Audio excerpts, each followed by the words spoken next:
Nelabai žinojom nei nuo ko pradėti, nei kaip iš principo produktai yra, bet nei kaip tai įvyniot, nei kaip tai daryti, nelabai supratom. Bet dėka Pijaus, dėka Elzės dizainerės, pavyko mums surasti tą bendrą kalbą ir radom iš tikrųjų tai, ko mums reikėjo. Šičia yra Biržų pilies stogo bokšto elementas. O čia gabaliukai yra šokolado ir viskas labai puikiai įsikomponavo, puikiai dera. Pirkėjui, vartotojui reikia ne tik tai pačio produkto skanaus, bet jam dar reikia ir kad gražiai atrodytų, kad būtų lengviau ir parduoti. Tai va, ir tokia užduotis ir buvo Elzei, kad jinai šitiems blinukams sukurtų vaizdinį. Čia gal didžiausia pamoka buvo tai, kad turėjau galimybę tiesiai bendrauti su pačiu klientu ir išmokti tos skirtingų įmonių kultūros, skirtingos etikos. Sigitas buvo verslininkas, kuris atstovavo šokolado gamą. Jisai turėjo šiaip gražią idėją, kad norėjo gaminti šokolado gaminius, tarkim, ir su alumi, ir su įvairiais kitais įdomiais ingredientais. Ir jisai laimėjo konkursą. Taipogi mes, atsimenu, pirmą dieną, kai susipažinome, tai atsirado iškart kažkoks santykis, toksai savitumas, žmogus buvo paprastas ir buvo geras toks vaibas. Ir atsimenu, prie bendro stalo sėdėjom ir kartu buvo dizainerė, tai iš karto radom tokį kažkokį gerą cinkelį ir kartu pajautėm, kad jau kažkas bus gero. Žodžiu, pradėjom dirbti, bėgo laikas, ir čia kaip visą laiką, čia tas dalykas ir atsitiko, kad dizainerė neturi daug patirties, taipogi ir verslas buvo pirmame santykyje su dizainerė. Tai čia labai padėjo tas mentoriaus įsikišimas ir buvo tas, kad vienu metu verslas jau norėjo iš vis mesti viską, pasiduoti ir nebenorėjo nieko toliau daryti, bet mes tada susitikom, susėdom, išsišnekėjom, buvo daug palaikymo iš mano pusės ir taipogi dizainerė buvo jau truputėlį viltį praradus, bet atsirado toksai vėl žaižaravimas akyse ir pabaigėm tą projektą ir kas fainai gavosi, kad jisai tikėjosi papulti į Rimi parduotuvės ir jisai gavo tą galimybę. Pradžioje šiek tiek strigo mūsų komunikacija, gal kaip dizaineriui jinai buvo savo kūrybiniam burbule. Man kaip verslininkui rūpėjo rezultatas. Greičiau. Man reikia kažko, aš noriu rezultato. Labai mentorius ir davė savo žinių, ką jisai moka. Labai daug patarimų gavau, ką galėčiau, daugiau net iš tos techninės pusės, kas buvo labai naudinga.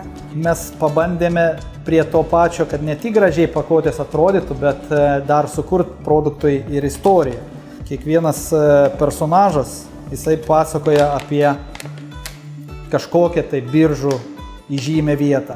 Vienas pasakoja apie tiltą per Širvėną, kitas pasakoja apie Karvės olą.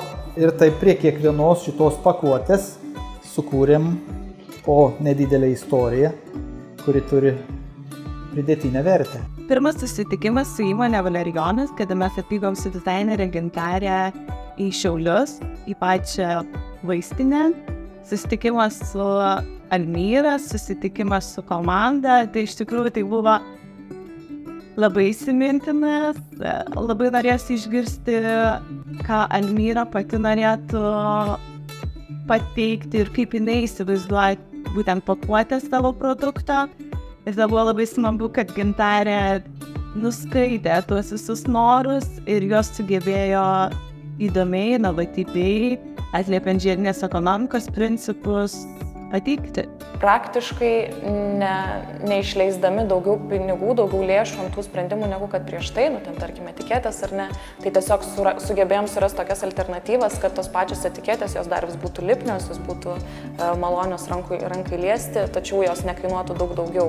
Tai ten, pavyzdžiui, naudojam kitus dažus, naudojam kitokį patį lipduką, kad sutaupyt plastiko sluoksnį. Žodžiu, tam tikri sprendimai, kurie nekainavo daugiau, bet jie labiau atliepia žiedinį ekonomikai. Įmonės vardu galiu pasakyti, kad puikiai bendravome, puikiai dėliojame taškus, galbūt turėjome tam tikrų iššūkių, tačiau viskas vyko sklandžiai. Didžiausias iššūkis buvo iš didelės gausos informacijos Gintarės pateiktų rakursų išsirinkti geriausią, nes jų buvo tikrai nemažai. Mūsų tikslas buvo supažindinti ir patį vartotoją su tuo, kas yra viduje. Žmogus užsitepa kremą, jis atpažįsta kaip konsistenciją, ar ne? Bet tai, kad jame, tarkim, yra alavijas, šaltalankis arba net tas pats kvietys, žmogus to nežino. Tai va, tos pieštos iliustracijos, jos kiekvieną vartotoją priartino prie tų ingredientų, kuriuos tepa sau. Man atrodo, kad man labai pasisekė su įmonėmis. Valerijono komanda mane priėmė tiesiog į savo šeimą iš karto, man atrodo, susikalbėjom, ko jie nori, ką aš galėčiau jiems sukurti. Labai greit suradom tą tokį, nežinau, sprendimą. Tada buvo šiek tiek problemų iš mano pusės galbūt to būtent dizaino sprendimo suradime. Tai čia galbūt labai padėjo mentorių pagalba. Mūsų atveju tai žinodami, kad mūsų vartotojai yra aktualus tas natūralumas, siekiame būti įdomus.